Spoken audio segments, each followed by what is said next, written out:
Kitab Mazmur pasal 37 ayat 1 sampai ayat yang ke-11.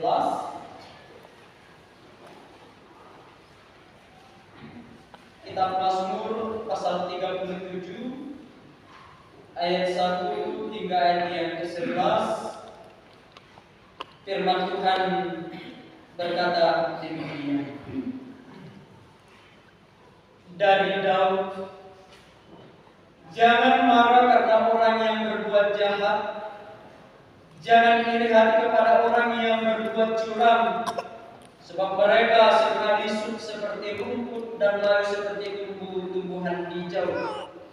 Percayalah kepada Tuhan dan lakukanlah yang baik, diamlah di negeri dan berlakulah setia, dan bergembiralah karena Tuhan, maka Ia akan memberikan kepadamu apa yang diinginkan hatimu. Serahkanlah hidupmu kepada Tuhan dan percayalah kepadanya, dan Ia akan bertindak. Ia akan menunjukkan kebenaranmu seperti terang dan hakmu seperti siang. Berdiam dirilah di hadapan Tuhan dan nantikanlah Dia. Jangan marah karena orang yang berhasil dalam hidupnya, karena orang yang melakukan tipu daya. Berhentilah marah dan tinggalkanlah panas hati itu. Jangan marah, itu hanya membawa kepada kejahatan. Sebab orang-orang yang berbuat jahat akan dilenyapkan, tetapi orang-orang yang menanti-nantikan Tuhan akan mewarisi negeri. Karena sedikit waktu lagi, maka lenyaplah orang fasik. Jika engkau memperhatikan tempatnya, maka ia sudah tidak ada lagi. Tetapi orang-orang yang rendah hati akan mewarisi negeri dan bergembira karena kesejahteraan yang berlimpah-limpah. Demikianlah pembacaan firman Tuhan. Berbahagialah yang mendengarkan Taurat Tuhan siang ataupun malam. Haleluya.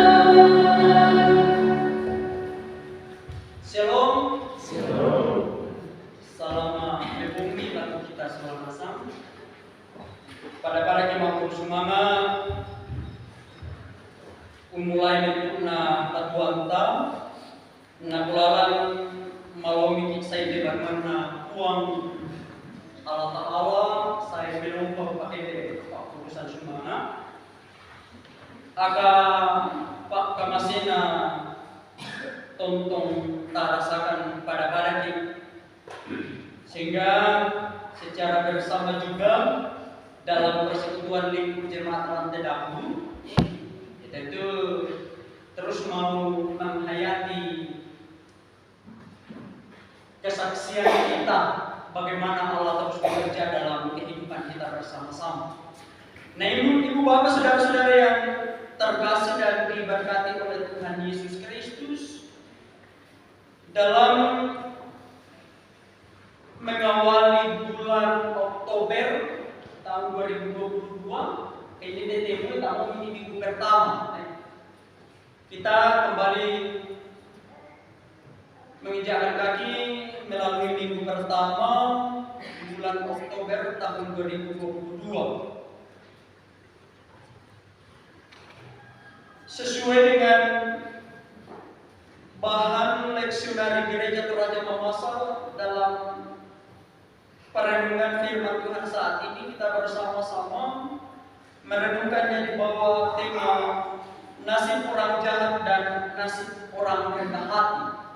Nasib orang jahat dan nasib orang rendah hati ini tema menurut saya termasuk makar-makar. Maka ini kembali akan berbicara tentang dua hal dalam keberadaan persekutuan gereja Tuhan. Lalu muncul dalam sebuah pertanyaan saya, mengapa kemudian tema ini mau menjadi sebuah perenungan pada minggu pertama ini? Apakah memang dalam konteks kita gereja Toraja Mamasa, khususnya dalam lingkup jemaat, dengan apa tuh? Saya mau mudah ya. mudah itu jahat. Karena kalau kita merenungkan bagian ini Bapak Ibu Saudara-saudara, seakan-akan mau membawa sebuah hal untuk melihat dan menyaksikan semua langkah Tuhan dalam keberadaan hidup sebagai gereja Tuhan. Ternyata masih ada prinsip-prinsip kehidupan yang bertentangan atau bertolak belakang daripada ajaran dan kehendak Tuhan. Sama dengan lambuna, ada kelanjutannya yang kedua, dan nasib orang rendah hati. Berarti manda itu jahat tidak disinggungi, tetapi juga orang yang rendah hati. Nah, ibu bapak saudara-saudara yang terkasih di dalam Tuhan, kalau kita berbicara tentang dua hal ini, tentu ya di sana semua yang nadikua tangan belona yang kurang-kurang baik ya tentu juga kita pahami. Lalu kalau kita berbicara tentang orang yang rendah hati, ini akan membawa sebuah perenungan dalam diri pribadi-pribadi kita. Apa sebenarnya dan bagaimana mewujudkannya. Nah, ibu bapak saudara-saudara yang terkasih di dalam Tuhan, mari bersama kita belajar dari kebenaran firman Allah yang disampaikan oleh Daud di hadapan para umat Tuhan. Tanya atau Israel manda, tetapi kita juga sebagai umat Tuhan, warga gereja masa sekarang.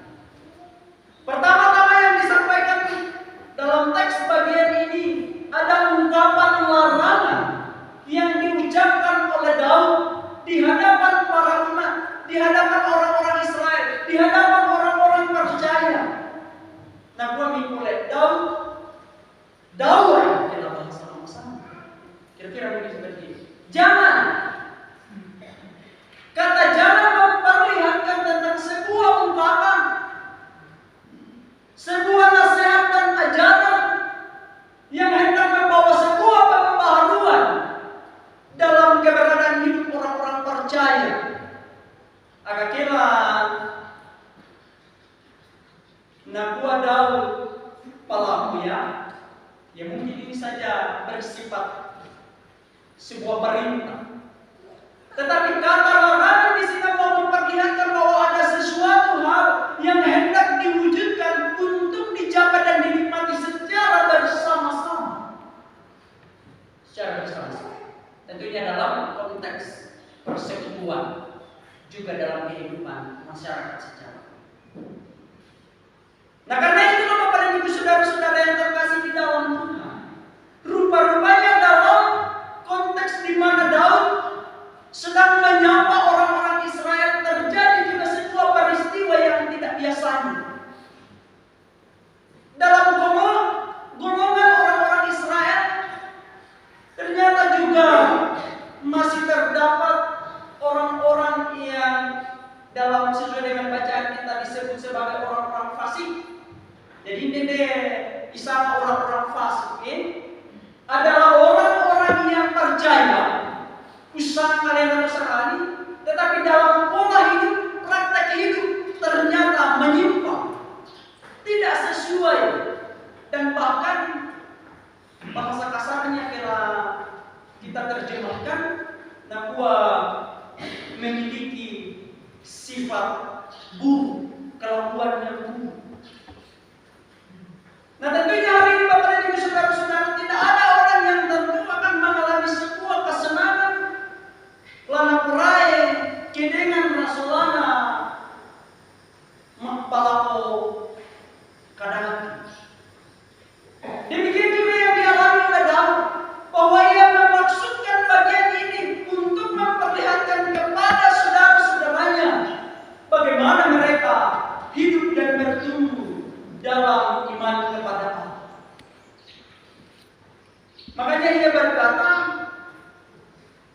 jangan marah karena orang yang berbuat jahat, jangan iri hati kepada orang yang berbuat curang, dan seterusnya. Selain kata larangan yang disampaikan di sana, ada juga ancaman yang serius yang disampaikan oleh Daud di hadapan umat Tuhan, terlebih khusus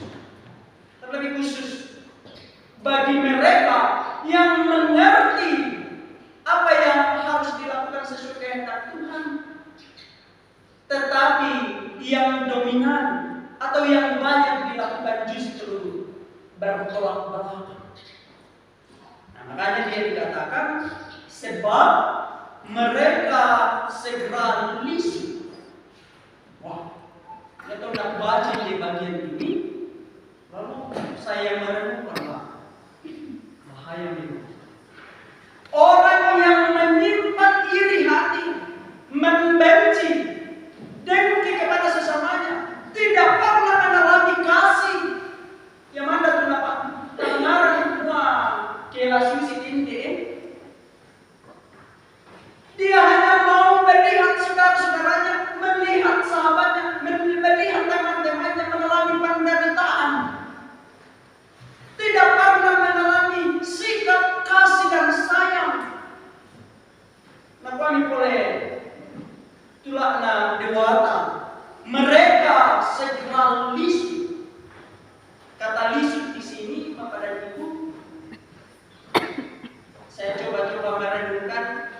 Yana kiara oki, lisu oki, tahu lisu itu memiliki apa itu? Wajah kulit yang sudah berkerut, tingkat susu. Makanya coba perhatikan samping kiri kanan Bapak Ibu yang ada yang tidak susu di dona. Tapi juga jangan, kata kita di sini tapi tidak demikian. Jangan sampai. Ya. Konteks ini Bapak dan Ibu saudara-saudara disampaikan oleh dalam pengajarannya, dalam pemahamannya untuk memberi sebuah pengertian kepada orang-orang percaya semua yang dengan untuk tahu anggap ini sengkiara tidak ada gunanya. Ini sebenarnya maknanya hanya memperkerut wajah, memperkerut kulit, tidak ada gunanya. Apalagi marah karena temannya berhasil, marah karena orang lain sukses, marah karena orang lain memiliki kelebihan dari dirinya. Tidak ada gunanya itu Bapak Saudara. Nah, poin yang terpenting yang disampaikan dalam teks ini ialah bagaimana memposisikan diri dengan percaya sungguh-sungguh hanya kepada Allah, mengasihi sesama, dan mewujud nyatakannya dalam tindakan dan kehidupan. Itulah yang terpenting Bapak dan Ibu Saudara. Rupa-rupanya juga dalam keberadaan umat-umat Tuhan pada saat itu memang sudah terjadi sikap iri hati yang natemo di sana apa istilahnya mosi dengan Luina ita lalu ina cerita buku dengan ini siapa tidak ada di sini dengan Luina saja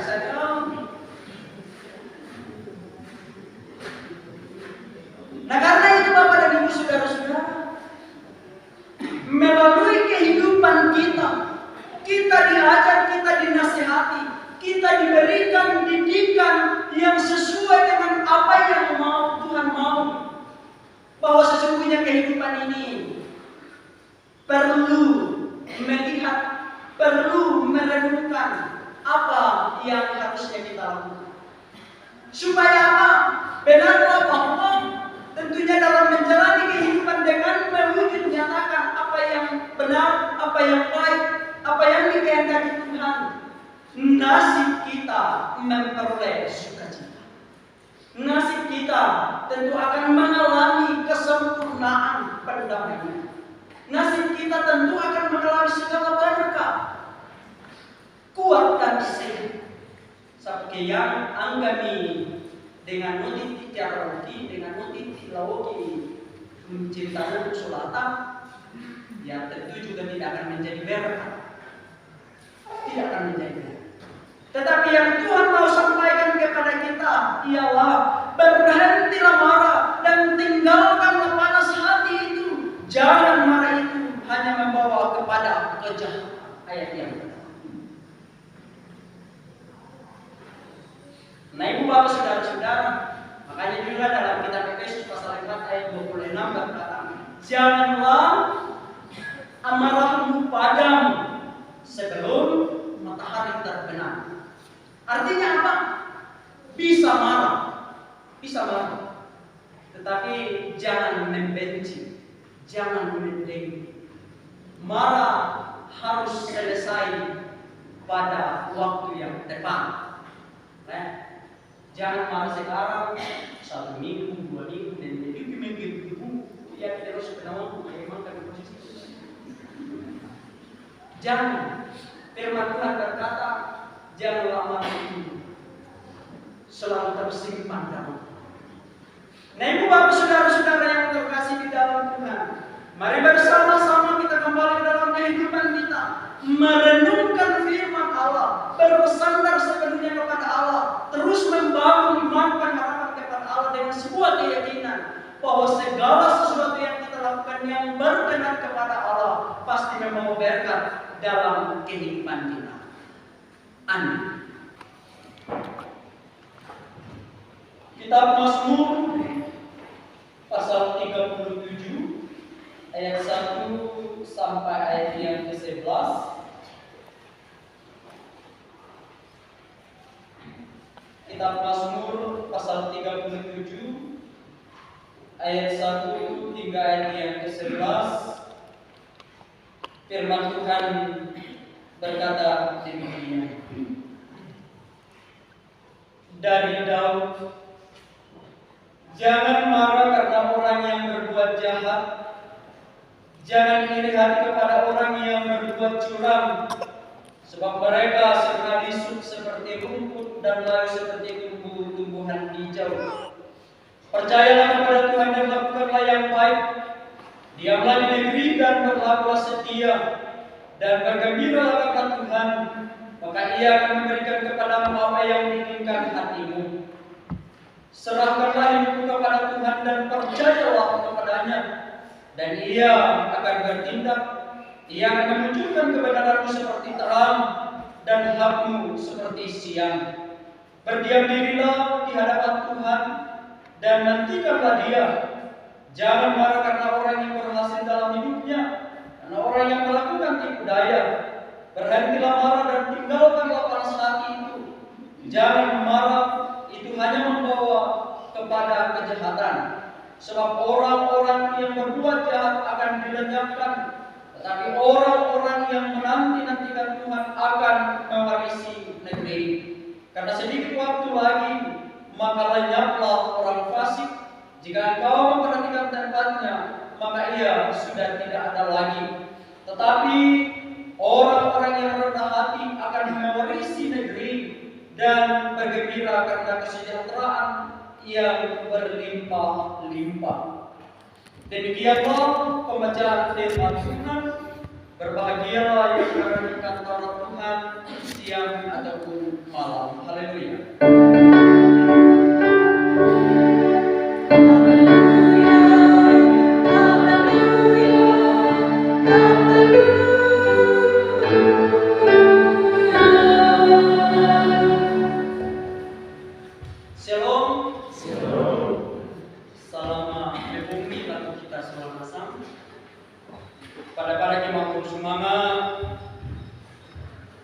Umulai na tatuanta nagulalan malawig say department na uang Allah Ta'ala saya menumpah pakai urusan sumana aga pak kamasina tontong tarasakan pada kita sehingga secara bersama juga dalam persekutuan lingkup jemaat rantai dahulu kita itu terus mau menghayati kesaksian kita bagaimana Allah terus bekerja dalam kehidupan kita bersama-sama. Nah, ibu bapak saudara-saudara yang terkasih dan diberkati oleh Tuhan Yesus Kristus, dalam mengawali bulan Oktober tahun 2022, ini DTM tahun ini minggu pertama. Kita kembali menginjakkan kaki melalui minggu pertama bulan Oktober tahun 2022.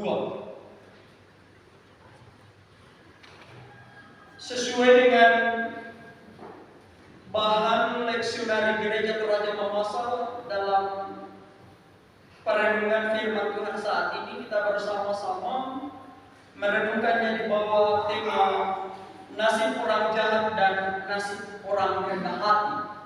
Nasib orang jahat dan nasib orang rendah hati ini tema menurut saya termasuk makar-makar.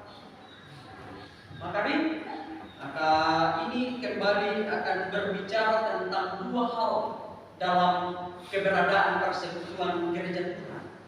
Lalu muncul dalam sebuah pertanyaan saya, mengapa kemudian tema ini mau menjadi sebuah perenungan pada minggu pertama ini? Apakah memang dalam konteks kita gereja Toraja Mamasa, khususnya dalam lingkup jemaat, dengan batu saya muda itu jahat? Karena kalau kita merenungkan bagian ini Bapak Ibu Saudara-saudara, seakan-akan mau membawa sebuah hal untuk melihat dan menyaksikan semua langkah Tuhan dalam keberadaan hidup sebagai gereja Tuhan. Ternyata masih ada prinsip-prinsip kehidupan yang bertentangan atau bertolak belakang daripada ajaran dan kehendak Tuhan. Sampai dengan guna ada kelanjutannya kedua, dan nasib orang rendah hati. Berarti tanya manda tu jahat tidak dari sini, tetapi juga orang yang rendah hati. Nah, ibu bapak saudara-saudara yang terkasih di dalam Tuhan, kalau kita berbicara tentang dua hal ini, tentu ya di sana semua yang nadikua tang melona yang kurang-kurang baik ya tentu juga kita pahami. Lalu kalau kita berbicara tentang orang yang rendah hati, ini akan membawa sebuah perenungan dalam diri pribadi-pribadi kita.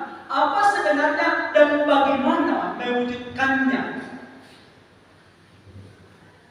Nah, ibu bapak saudara-saudara yang terkasih di dalam Tuhan, mari bersama kita belajar dari kebenaran firman Allah yang disampaikan oleh Daud di hadapan para umat Tuhan.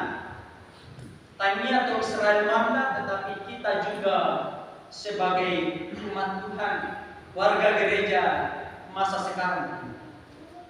Pertama-tama yang disampaikan dalam teks bagian ini ada ungkapan larangan yang diucapkan oleh Daud di hadapan para umat, di hadapan orang-orang Israel, di hadapan orang-orang percaya. Nah, gua mengikuti Daud adalah bahasa sama-sama. Kira-kira begini seperti ini. Jangan, kata jangan memperlihatkan tentang sebuah ungkapan, sebuah nasihat dan ajaran yang hendak membawa sebuah pembaharuan dalam keberadaan hidup orang-orang percaya. Agak kira nakua Daud pelaku ya mungkin ini saja bersifat sebuah perintah. Tetapi kata larangan di sini mau memperlihatkan bahwa ada sesuatu hal yang hendak diwujudkan untuk dijaga dan dinikmati secara bersama-sama. Tentunya dalam konteks persekutuan, juga dalam kehidupan masyarakat secara. Nah, karena itu Bapak dan Ibu saudara-saudara yang terkasih di dalam Tuhan, rupa-rupanya dalam konteks di mana Daud sedang menyapa orang-orang Israel, terjadi juga sebuah peristiwa yang tidak biasanya. Dalam golongan orang-orang Israel ternyata juga masih terdapat orang-orang yang dalam sesuai dengan bacaan kita disebut sebagai orang-orang fasik. Jadi ini istilah orang-orang fasik ini adalah orang-orang yang percaya usaha kalian sekali, tetapi dalam pola hidup, praktek hidup ternyata menyimpang, tidak sesuai, dan bahkan bahasa kasarnya kira kita terjemahkan nakua memiliki sifat buruk kelakuan yang buruk. Nah tentunya hari ini Bapak dan Ibu saudara-saudara, tidak ada orang yang tentu akan mengalami sebuah kesenangan lana perai kedengan rasulana mapalako kadang. Demikian juga yang dialami oleh Daud, bahwa ia memaksudkan bagian ini untuk memperlihatkan kepada saudara-saudaranya bagaimana mereka hidup dan bertumbuh dalam iman kepada Allah. Makanya ia berkata, jangan marah karena orang yang berbuat jahat, jangan iri hati kepada orang yang berbuat curang, dan seterusnya. Selain kata larangan yang disampaikan di sana, ada juga ancaman yang serius yang disampaikan oleh Daud di hadapan umat Tuhan, terlebih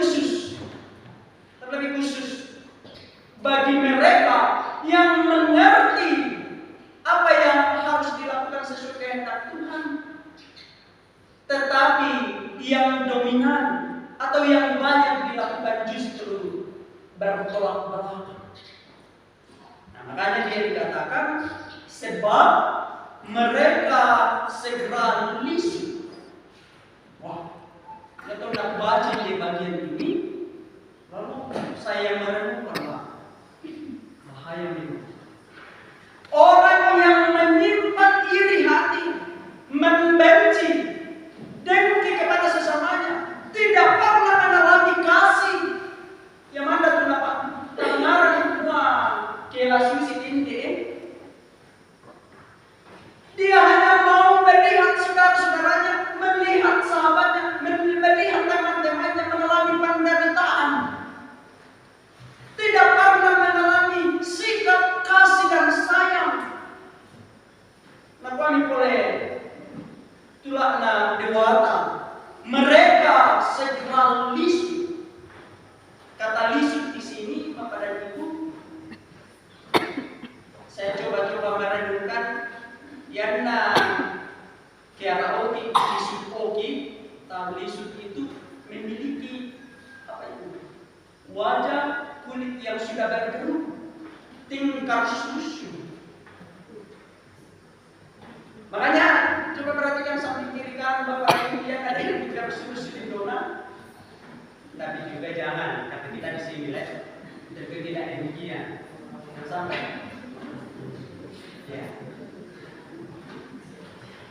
Konteks ini Bapak dan Ibu saudara-saudara disampaikan oleh Daud dalam pengajarannya, dalam pemahamannya untuk memberi sebuah pengertian kepada orang-orang percaya semua yang dengan tahu anggap lisan kiara tidak ada gunanya. Ini sebenarnya maknanya hanya memperkerut wajah, memperkerut kulit, tidak ada gunanya. Apalagi marah karena temannya berhasil, marah karena orang lain sukses, marah karena orang lain memiliki kelebihan dari dirinya. Tidak ada gunanya, Ibu Bapak Saudara. Nah, poin yang terpenting yang disampaikan dalam teks ini ialah bagaimana memposisikan diri dengan percaya sungguh-sungguh hanya kepada Allah, mengasihi sesama, dan mewujud nyatakannya dalam tindakan dan kehidupan. Itulah yang terpenting Bapak dan Ibu Saudara. Rupa-rupanya juga dalam keberadaan umat-umat Tuhan pada saat itu memang sudah terjadi sikap iri hati yang natemo baik di sana apa istilahnya mosi dengan lui neita lalu ina cerita bohong dengan ini siapa ya ada di sini dengan lui nasa saja. Nah karena itu Bapak dan Ibu saudara-saudara, melalui kehidupan kita diajar, kita dinasihati, kita diberikan didikan yang sesuai dengan apa yang Tuhan mau. Bahwa sesungguhnya kehidupan ini perlu melihat, perlu merenungkan apa yang harus harusnya kita lakukan. Supaya apa? Benarlah bahwa tentunya dalam menjalani kehidupan dengan mewujud nyatakan apa yang benar, apa yang baik, apa yang dikehendaki Tuhan, nasib kita memperoleh sukacita. Nasib kita tentu akan mengalami kesempurnaan pendamaian. Nasib kita tentu akan mengalami segala berkah, kuat dan sehat. Seperti yang anggami dengan nutit tiaroki, dengan nutit tilawoki mencintai sulata, ya tentu juga tidak akan menjadi berkah. Tidak akan menjadi berkah. Tetapi yang Tuhan mau sampaikan kepada kita ialah berhentilah marah dan tinggalkanlah panas hati itu. Jangan marah itu hanya membawa kepada kejahatan. Ayat yang pertama. Nah, Ibu Bapak Saudara-saudara, makanya juga dalam kitab Efesus pasal 4 ayat 26 berkata, janganlah amarahmu padam sebelum matahari terbenam. Artinya apa? Bisa marah, tetapi jangan membenci, jangan mendengki. Marah harus selesai pada waktu yang tepat. Jangan marah sekarang, 1 minggu, 2 minggu, dan jadi minggu ya terus penawang memang kami posisi. Jangan.